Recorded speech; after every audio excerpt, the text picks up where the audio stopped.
പട്ടികളൊക്കെ അടിപൊളി. എന്തായാലും തിയേറ്ററിൽ തന്നെ വന്ന് കാണണം. എല്ലാവർക്കും വന്ന് കാണാം. ടിക്കറ്റ് എല്ലാവർക്കും കാണാം. ടിക്കറ്റ് ഇത്ര വെറുതാവില്ല. എല്ലാവർക്കും അടിപൊളി പിള്ളേർക്ക് കാണാൻ അടിച്ചുപൊളി. മലയാള സിനിമ മമ്മൂട്ടി അപ്പൊ ഈ സെറ്റിപ്പാണ് എന്റെ കയ്യിൽ മൊത്തം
ഡിസ്റ്റൊക്കെ വേറെ ലെവൽ. അതായത് നമ്മൾ അപ്രതീക്ഷിത ഡിസ്റ്റ് കയറി വരും. നമ്മളൊന്നും ക്രെഡിറ്റ് ചെയ്യാൻ പറ്റത്തില്ല. അങ്ങനത്തെ ഡിസ്റ്റൊക്കെ വരും.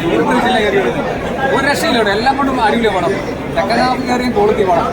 അത് അമ്മ നമ്മൾ ആർത്ത് വാരി ഒന്നും പറയില്ല. 22 വയസ്സ് ക്വാളിറ്റി ആയി ഇതേ കയറാൻ കണ്ടന്റാണ്. നമ്മൾ കള്ളം പറയുന്നല്ലേ, കണ്ടായി പറയാം. ചുമ്മാ പറയുന്നതല്ലേ, കണ്ടിട്ട് ഒരു ഫീലിംഗ് കൊണ്ട് പറയുന്നത്. അമ്മമാര് സാധനം ചെയ്ത് വെച്ചിട്ട് അത് നമുക്കൊരാൾ ഇടിക്കുന്ന നമുക്ക് വേറൊരു ഫീലിംഗ് വരത്തില്ല. ഇത് ഇടിയെന്ന് പറയുന്നതാണല്ലോ ഒന്നാം ഒരു കിണ്ടലായി. എല്ലാം കൊണ്ടും സൂപ്പർ പടം. 200 കോടി ഉറപ്പാണ്. വൈശാഖിന്റെ പുതിയതിനേക്കാളും വലിയ പടമാണ്. ലോക്കിരാജിനേക്കാളൊക്കെ ഇതിലെ കിണ്ടൽ പടം. ഇത് ഈ മാസം കിട്ടി, ഓരോ മാസം കിട്ടി. ഇതിലെ എഡിറ്റിംഗ്, ഇതിലെ എല്ലാം കൊണ്ടും